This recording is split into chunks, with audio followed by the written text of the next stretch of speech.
এইটো ভিডিঅ'ত আমি আলোচনা কৰিম আপোনালোকে কেনেদৰে বেক ক্লোজ কৰিব, ডে এণ্ড কৰিব, লগতে লায়াবিলিটি এমাউণ্ট কেনেদৰে আপোনালোকে এণ্টাৰ কৰিব। আমি সেই বিষয়ে ভিডিঅ'টোত আলোচনা কৰিম। আপোনালোকে প্ৰথমতে বেক ক্লোজ কৰিবৰ কাৰণে বেকিং অপশ্যনত ক্লিক কৰিব লাগিব। বেকিং অপশ্যনত আপোনালোকে ক্লিক কৰিব, তাৰপিছত আপোনালোকে বেক ক্লোজ অপশ্যনত যাব। তাৰপিছতে আপোনালোকে ফেট চাৰ্টিফিকেটত ক্লিক কৰিব আৰু পিছত ক্লোজ বেকত ক্লিক কৰিব আৰু আপোনালোকে ইয়াত বেক নাম্বাৰটো এণ্টাৰ কৰিব। যিটো বেক নাম্বাৰেদি আপোনালোকে আজিৰ এই বেকটো ক্লোজ কৰিব, সেই বেক নাম্বাৰটো এণ্টাৰ কৰিব। বেক নাম্বাৰটো এণ্টাৰ কৰি হোৱাৰ লগে লগে আপোনালোকে বেক ৱেটটো দি দিব। বেক ৱেটটো দিয়াৰ পিছত আপোনালোকে ডান কৰি পেলাই ছাবমিট কৰিব। বেক ক্লোজ কৰাৰ পিছত আমি বেক ডিছপেচ কৰিব লাগিব। বেক ডিছপেচ কৰিবলৈ আপোনালোকে বেক ডিছপেচত ক্লিক কৰিব। ক্লিক কৰি চিলেক্ট চিডিউল কৰিব। চিলেক্ট চিডিউল কৰাৰ লগে লগে এক্সপেক্টেড বেক আপোনালোকে দেখি যাব। এই বেক নাম্বাৰটো আপোনালোকে এণ্টাৰ কৰিব। যিটো বেক নাম্বাৰতে আপোনালোকে ক্লোজ কৰিছিলে সেই বেক নাম্বাৰটো এণ্টাৰ কৰিব। তাৰপিছতে দেখিব যে আপোনালোকে স্কেন বেকছত আহি গৈছে। ডিছপেচ বেকত ক্লিক কৰাৰ লগে লগে বেকটো ডিছপেচ হৈ যাব। ইতিমধ্যে আপোনালোকে দেখিছে বেকটো ডিছপেচ হৈ গৈছে। ইয়াৰ পাছত আমি 1 নম্বৰ টেবত যাব লাগিব। 1 নম্বৰ টেবত গৈ কাউণ্টাৰ অপাৰেশ্যনত যাব লাগিব। তাৰপিছত ক্লোজ একাউণ্টত ক্লিক কৰিব। ক্লোজ একাউণ্টত ক্লিক কৰাৰ পিছত ফেটছ কাউণ্টাৰ ডাটাত ক্লিক কৰিব। তেতিয়া আপোনালোকে ইয়াত আজি কৰা আপোনালোকৰ PLI, RPLI আৰু IPPPৰ সকলো ট্ৰানজেকশ্যন দেখিবলৈ পাব। এনেদৰে দেখিবলৈ পোৱাৰ পাছত আপোনালোকে চাই ল'ব ভালকৈ এবাৰ। তাৰপিছত আপোনালোকে কনফাৰ্মত ক্লিক কৰিব, ইয়েছত ক্লিক কৰিব আৰু লগে লগে কাউণ্টাৰটো আপোনালোকে ক্লোজ হৈ যাব আৰু কোনো ধৰণৰ ট্ৰানজেকশ্যন আপোনালোকে কৰিব নোৱাৰিব আজিৰ দিনটোত। ছাবমিট একাউণ্ট ইতিমধ্যে হৈ গৈছে।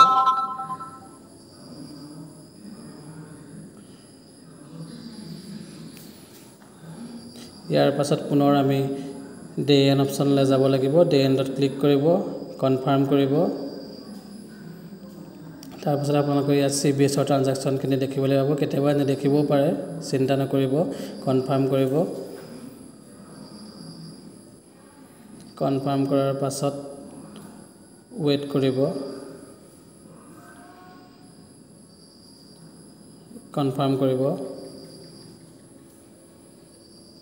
তাৰপিছত আপোনালোকে যদি কিবা লায়াবিলিটি এমাউণ্ট থাকে তেতিয়া আপোনালোকে লায়াবিলিটি এমাউণ্টটো দেখিবলৈ পাব। অলপ ৱেইট কৰিব।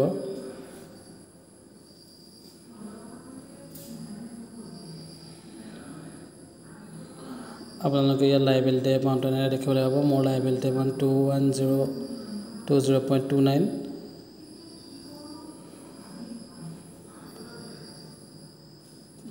তাৰপিছত ভিউ ডিটেইলছত ক্লিক কৰিব। ক্লিক কৰাৰ পাছত আপোনালোকে দেখিবলৈ পাব তলত লায়াবিলিটি পাৰ্টিকুলাৰ্ছ আহি গৈছে। ইয়াত আপোনালোকে ক্লিক কৰিব। ক্লিক কৰাৰ পাছত যিকোনো এটা অপশ্যন দিব পাৰিব। একো নাথাকিলে আদাৰ ৰিজন দিব।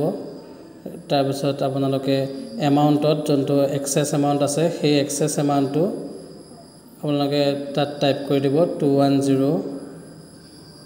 মোৰ ক্ষেত্ৰত 21020.29। আপোনালোকৰ বেলেগ হ'ব পাৰে, এমাউণ্টটো বেলেগ বেলেগ হ'ব, সকলোৰে বেলেগ বেলেগ হ'ব। সেই এক্সেছ এমাউণ্টটো আপোনালোকে পইণ্টৰ সৈতে টাইপ কৰিব। আধা কৰিলে নহ'ব, পইণ্টৰ পিছত থকাখিনিও টাইপ কৰিব লাগিব।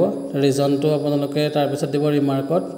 IPPB উইথড্ৰল, SB উইথড্ৰল বা বেলেগ উইথড্ৰল কিবা থাকিলে দিব পাৰে। মই জাষ্ট উইথড্ৰল বুলি দিছোঁ। তাৰপিছত এডত ক্লিক কৰিব। এড নকৰিলে আপোনালোকে ছাবমিট কৰিব নোৱাৰে।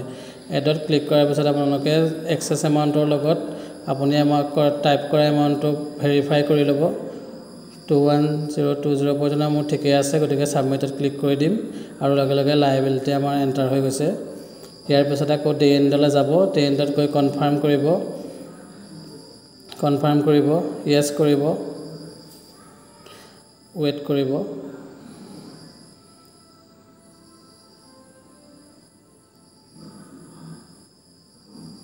কনফাৰ্ম কৰিব।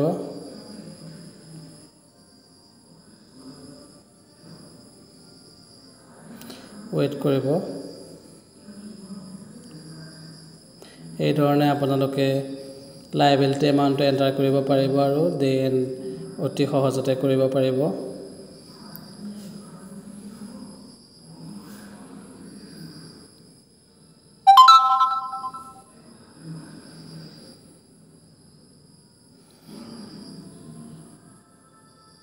ইতিমধ্যে মোৰ ইয়াত ডে এণ্ড হৈ গৈছে এনেদৰে আপোনালোকে ডে এণ্ড হোৱাটো দেখিবলৈ পাব আৰু এই চাৰিটা আপোনালোকে ইয়াত দেখিবলৈ পাব ডে এণ্ড হোৱাৰ পাছত এইটো ইণ্টাৰফেচ ওলোৱাৰ লগে লগে ডে এণ্ড হৈ যাব